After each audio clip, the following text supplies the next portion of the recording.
Y'all know what time it is. Oh. Yep. Welcome back to the Last But Not Least podcast. I'm your boy, Mr. Snap Episode. It's your boy, Troy Fontaine. You know, coming live and direct in effect or whenever we get to put this out. Oh, yeah. You know what I mean? You got to bear with me. Sometimes it takes a second to maneuver everything, get it looking all nice and perfect looking. Life happens. But as always, man, you know, we're interested in getting new content out to the people. And one of the interesting topics that have been kind of floating around for a while, it's a subject we wanted to get to a while ago. Passportbros. Shout out to the Passportbros.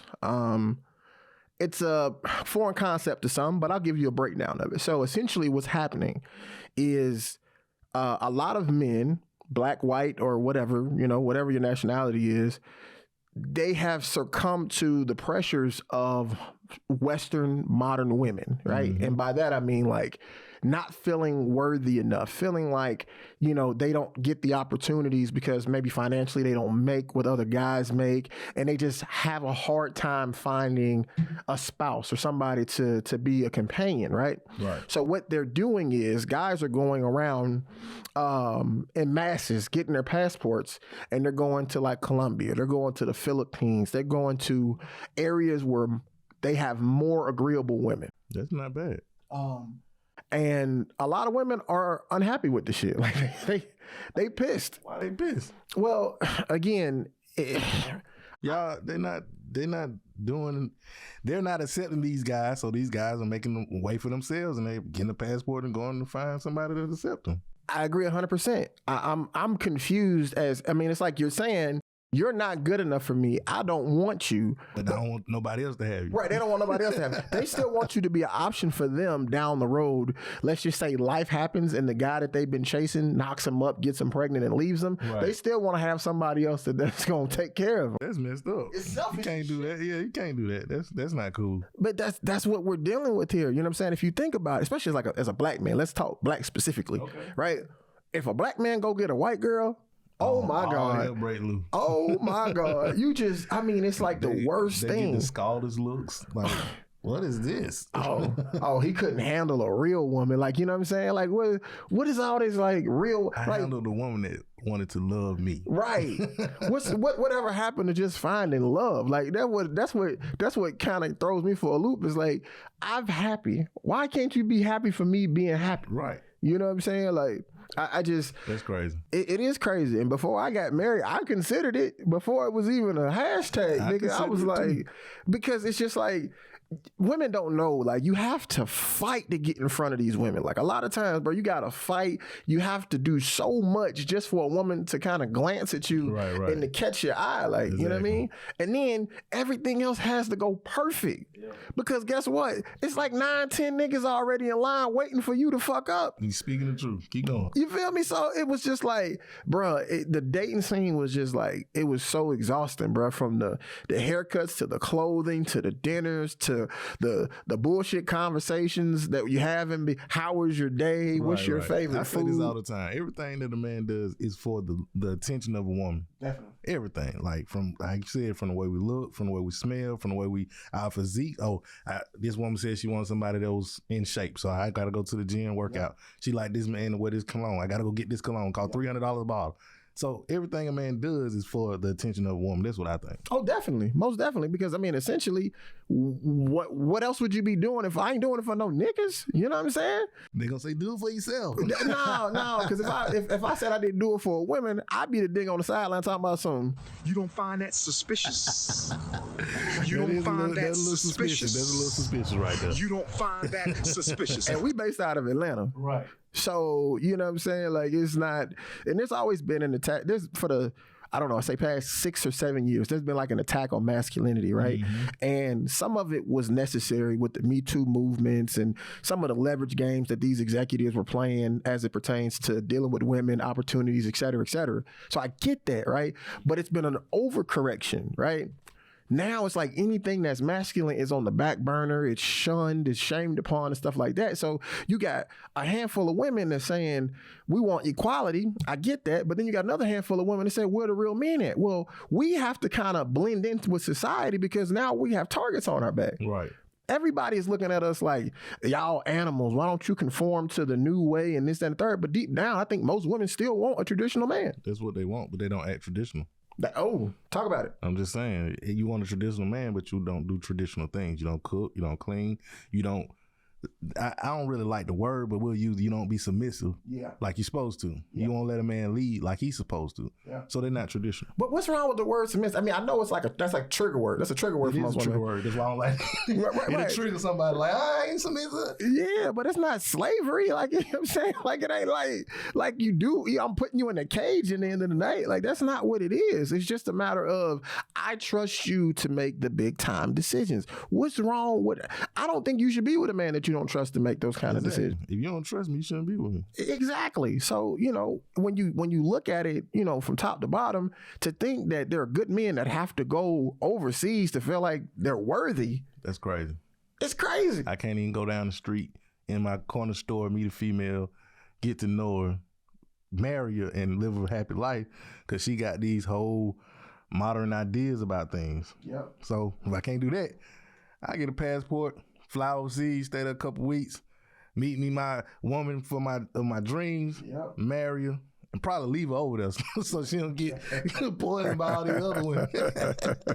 Hey, I don't know if you remember, some years ago, it was like, I don't know, before I was born, Eddie Murphy did a stand-up called Eddie Murphy Raw, right? And he was talking about like how getting married and people take half and all this stuff. He was bringing up Johnny Carson or whatever like that. He said, if I ever get married, I'm gonna have to go to Africa and get some bush bitch that don't speak no English and got no pockets, you know what I'm saying? And he said, the worst thing I could do is allow her to mingle with modern women because they'll change his whole shit up. It'll do everything that you tried or was fighting for gonna get changed. Yeah, and I think that happens with a lot of women today, where it's like, I think there are good women out there that aren't shallow, that aren't necessarily looking for a come up, right? But it's so many of the bad apples inside. You gotta go search. It's almost like the DVD bin at Walmart when you're looking for a movie. That's how it is when it comes to finding a good woman. Like, you just keep throwing DVDs. Like, I mean, I don't want, and your girl all the way at the bottom, bro. And then it's two other dudes in the same bin looking for that same chick. Let me get that. Yeah, let me go ahead and get that. Let me go ahead and get that. So I don't know, man. I think it's something to be said. I think it's a reality check more than anything, that like, you shouldn't. I don't even think that Eastern women should be taking Western women's men, but it's happening in masses to the point where there's a whole group of guys saying, you know what, I'm gonna go over to the Philippines. 'Cause I don't know if you ever met a Filipino woman before. I think I've come across one before. Yeah, I mean, but it wasn't on some trying to look at her like she was attractive. It was just bypassing. Yeah. So you wasn't trying to like holler at nothing like that. Yeah. So like, okay, I remember a long time ago, like I talked to somebody who was like from the islands, right? And even though those are an opinionated group of women, they cater. You know what I'm saying? So when it comes like to eating food, dinner, and like, it was not even a question whether they was mad or anything like that. Like, these things kind of like happened automatically. You know what I'm saying? And it was like kind of refreshing because that was one less thing that I had to worry about. But American women and modern women are so bent on equal that, and I think I talked about this like in the last episode, or maybe it might have been this episode about sexual desirability, where it's just like everybody want to do the same thing. It's like, but that's counterproductive. If I'm good at cutting grass and you good at cutting grass, then who washing the clothes? You know what I'm saying? And, if I'm good at working on a car and you work on cars, then there's a skill that we're missing here. Right. Yeah. Something missing. Something missing. So I don't know, man. I look at those passport bros, and while I get why a lot of women are upset, I think that should be more of a wake up call to say, hey, man, we got to do better. Everybody, nowadays I see a lot of women say self care and self checking themselves. I don't think they're doing it right. If we still got men getting passports, flying overseas, trying to find a woman. Yeah. So I don't know what y'all got to do. But y'all got to get better with that self care day and all that. Yeah. Really dig deep, and if it's you, dig deep and try to figure out what's wrong and try to fix it, and maybe we can move on with a relationship. Gotcha. So speaking, and I hate to poke at you, but you're the one that's kind of still in that dating realm. Like, what is some of the biggest difficulties that you have in the current dating market? Like, what are some of the things that stick out and you were just like, damn, shit didn't used to be like this? Let me see. It's probably I done ran into a couple females that want a man to pay for everything. And when I say everything, everything. And I asked the question like, okay, if I pay for everything, what do you pay for? And they said nothing. They keep their money. Or they might pay for little items or something little, but it's not major. So if I'm paying for the house, car, what are you paying for? Right. Oh, I can do the bills, water, the cable, the phones. I'm like, that's still not compared to what I'm putting out. Right. So you gotta, if we going on a trip, if I want the new Gucci bag or whatever you want the Gucci bag, you should be buying that. If I'm taking all my money, unless it's a gift or something, but if I'm taking all my money to pay for the major things, you should pay for the other major things that we need. Like, if you want to go on a trip, it's all on you. Yeah.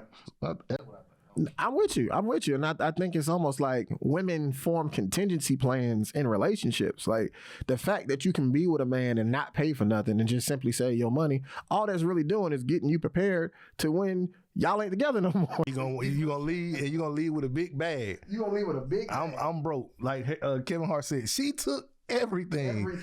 So you done took everything. And it's on top of that, let's just say you didn't sell your money. You can just go run to a judge and they're gonna award you shit. So it's just like we gotta figure out a way to start making marriage worth it to men again, because it's worth it to females. You get stability, you get some type of financial competence, like you get structure. But for men, it's just that's if that woman allows you to be a man, because some women don't allow you to be a man. They want to take charge on everything. They want you to spend their money, and then they want to take charge. Well, you make all the money, but we're gonna buy this, we're gonna do this, we're gonna do this with your money.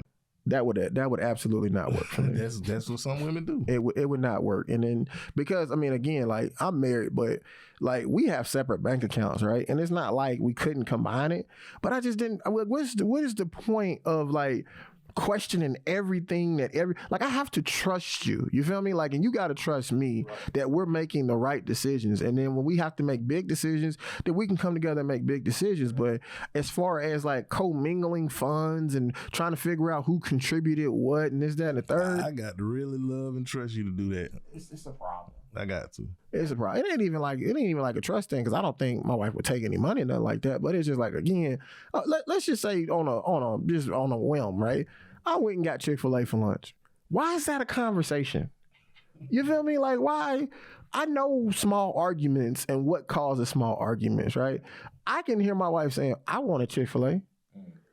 Why you eat it for lunch? Why you can't eat it for dinner? Why you didn't bring us none? Why you ain't bring us none? I go to lunch at 1 o'clock. You want me to hold it till 6 o'clock? it's an unnecessary argument. So I just be like, it just don't make sense. And the same token too with her. Like, I don't need to figure out every time she make a purchase or she buys something that I don't agree with. That's not a reason for me to have a conversation about it. It's your money. Do what you want to do with it. You know what I'm saying? So I don't know. I think all in all, the Passport Bros is a trend that's not going anywhere, because oftentimes women are stubborn and they don't want to change their outlook or their views on men. So it's just like, you'd rather call the man weak for figuring out another way to get the same thing accomplished. And that's what I think is kind of crazy. Yeah. So, but I mean, I got my passport, so I'm ready. I got my passport too. I'm ready. I got my passport too. Not like saying it's like for the same purpose or nothing like that, but I got my passport too, and I got it. I didn't get a passport till I was 30. But to the conversation, right? Like, I was having some of the same issues. So I wasn't going out of town to find no mate, but I was going to have better experiences to see if I could broaden my horizons a little bit. But I do have a relative who went out of town. He found a woman and he married her. You know what I'm saying? Like, she brings everything that, you know, he needs to the table. He appreciates it, how she talks, how she caters, how she treats him. And that's a large part about being a man, is feeling appreciated. You know what I'm saying? And that's something that he's never expressed to me that he didn't feel. You know what I'm saying? So any female who don't agree with these takes, you can skip on these motherfucking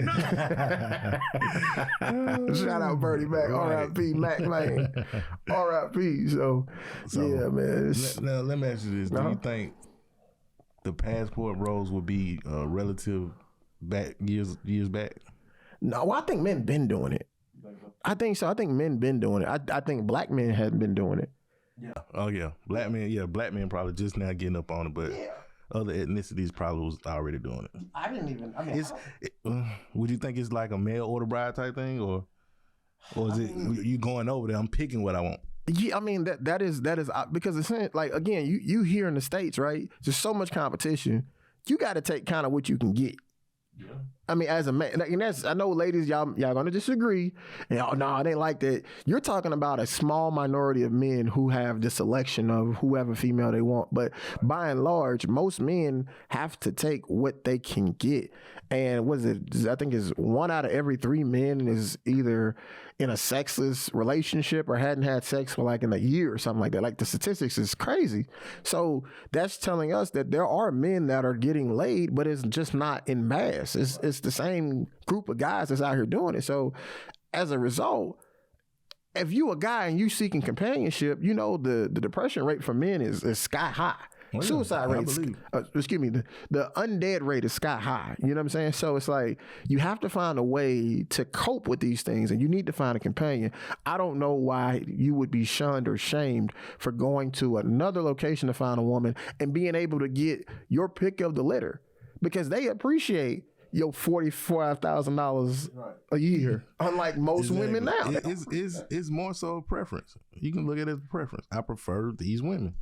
I don't like these women over here. I prefer these women, and because women do the same thing. Yeah, they have their preference. I want this man 6 feet tall, weigh this much, make this money, and that's what they're looking for. That's what they're waiting to approach them. Most time they don't get that. They get the 5'5" dude that make $45,000 a year. Yeah, and he's gonna treat you good, but you prefer a guy 6 feet tall, make this kind of money, and that's what you want.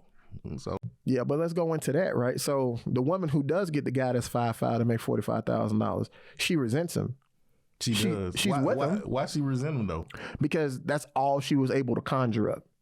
She couldn't get what she wanted. You're getting what you wanted as far as he's treating you well. Mm-hmm. He's taking his little bit of money that he make, and he's spending it on you to make you happy, and please you in the ways that he can. Yeah. What's wrong with that? Well, okay, so to put it in perspective, the best way I know how, you gotta create an analogy, right? That's like you going car shopping and you looking for a Porsche. Yeah. And then you go down to sit down at the table and do numbers and realize you can't afford nothing but a Honda. Okay. Damn, I still wanted that Porsche. Get you from point A to point B. It still serves the purpose. It serves the purpose. But it's well under what I thought that I could accomplish. And now you feel some type of way about it. So it creates resentment. So now you're not going to watch the Honda. You're not going to take care of the Honda. Exactly. And it's going to go down on exactly. You're going to be talking about how you're going to trade it in every time you start this motherfucker up. Like, I can't wait to get rid of this motherfucker. And you see that behavior in a lot of women. They talk to men. You know what I'm saying? They degrade them. They talk reckless to them. You know what I'm saying? And you have those situations that go domestic. They turn into violence. You know what I'm saying? And I don't agree with it, but in the same breath, like, you can't fault him for being him. Now, that's not to say that he shouldn't try to improve. Right. You know, but he can't improve on physical appearance. No. I'm talking about like financially. Oh, financially. Yeah. He can improve financially, but you want a 6'1" dude, but you got this 5'5" dude. He can't improve on that. Yeah. Unless you're going to walk with stilts. I mean. Goofy. Right. So. Straight goofy.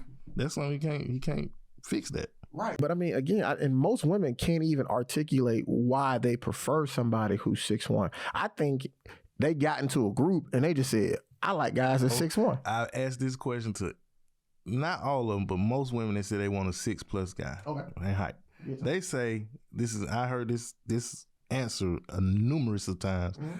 I like to look up at him. What does that do? I don't know. I guess it's a security thing.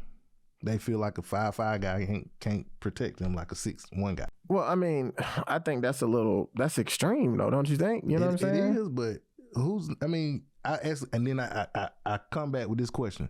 I said, so you wouldn't feel protected with Floyd Mayweather? Right. Oh yeah, I feel. So what's the problem then? Yeah, Floyd's like 5'9" or something like that. Yeah, he about 5. I think he's 5'7". 5'7". Yeah, I think he's 5. I mean, to put that in perspective, Bruce Lee is 5'8" or was 5'8". We're talking the most skilled martial artist was only 5'8". He could punch a hole through my chest. Right.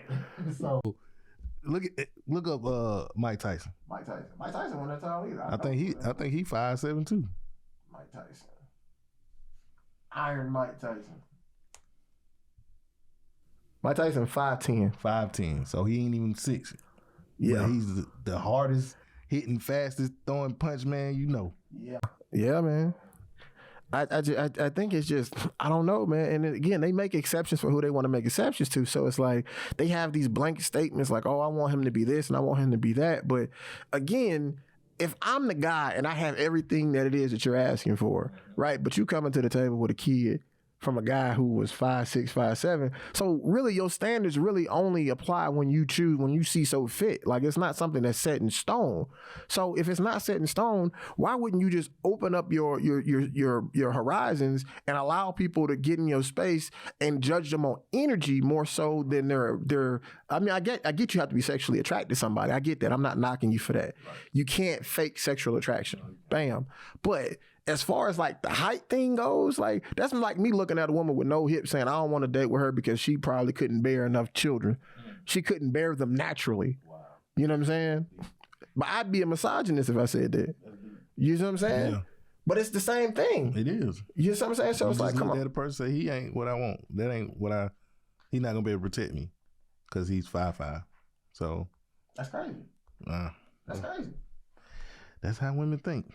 Well, yeah, I mean, not all of them, but it's a lot. And again, excuses, we're in Atlanta, so I want to make sure we point that out because Atlanta's like the Black Hollywood, as they call it, and it's a lot of, stars. You got, basketball players, football players, you got movie stars. There's a lot of people that migrate to Atlanta and stay here. So it's common to just walk out on the street and see a Bentley driving by or a Maserati or a Porsche or whatever. It's nothing. So you know what I'm saying? And I want to say, like, I told you that, like, when I got down here from Ohio, like, women in Ohio, Cincinnati specifically, they appreciated things that you did. You know what I'm saying? And it wasn't necessarily like you had to break the bank to do it. You know what I mean? You take a woman to, I don't know, what's a decent restaurant? You take a woman to Cheesecake Factory.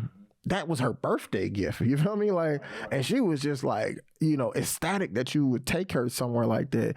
Down here, if you're not going to Canoe or Raised on the River or Roof Chris or, you know what I'm saying? Like some of these high-end Bones, Chamagacha, like if you ain't taking them to some of these places where you need reservations and you talking about a bill that's $300-$400, you can go to Juicy Crab and spend $200 on some crab, and that's average to them down here. They bring your food in the trash bag. And the trash bag. And trash bag. And they eating it all up. They give you gloves here in your food. But they don't even appreciate that. They look at that like that's just a regular dinner, and it's just like. We got to get back to the basics, man. Like just dial it back, man. Like does the guy care for you? That's one question that should be asked. Does he care about you? You know what I'm saying? Mm-hmm. Like, okay, yeah, he gonna put on. It's not hard, ladies. Hear me out. It's not hard for a man to pretend to be something for a week or 2 weeks. However long you put the standard out to get sex, it's not hard for a man to pretend in that time frame. So if you having sex within 3 weeks and I see you in those 3 weeks 4 times, I can look like a lot of money. I can look like cash money to you. Right. You know what I'm saying? In that time frame. But you deal with somebody a little bit longer, you get to know them. That's why it's just like, for a while, it used to be when you used to date, you know what I'm saying? People would actually like have to like, yeah, you're gonna have to wait like 2 months. Mm-hmm. Something like that. Yeah. The Steve Harvey rule, 90 days. You need that, and not 90 days texting and talking on the phone because I can't really tell who you are over the phone. 90 days in person, exactly, side by side. Exactly. And then if you don't like the guy after that, then I think that's a fair assessment. You know what I'm saying? But don't go into it and say, oh, he ain't 6 foot. This nigga ain't worth. He didn't give him a chance. This nigga ain't worth nothing, man. Like he ain't 6 foot, 5'9" ass. Like you know what I'm saying? Like it just I don't know. You create these movements. They say you create the path that you're trying to avoid. You know what I'm saying? Like, so if you're trying to avoid world destruction, you'll create weapons of mass destruction.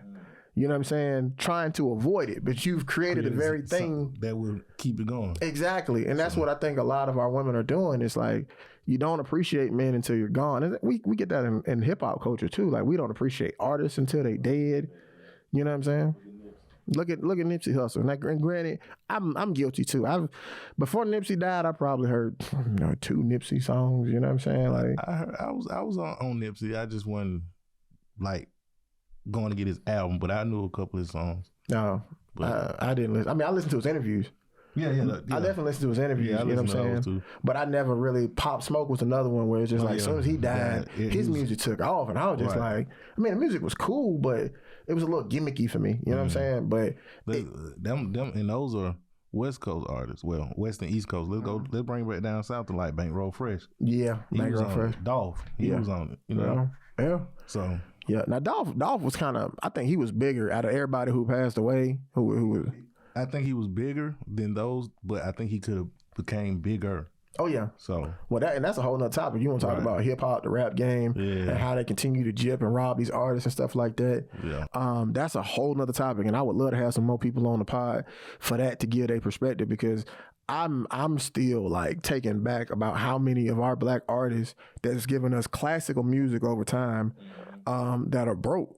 You know what I'm saying? Like, and then you on the Breakfast Club trying to explain how you got broke.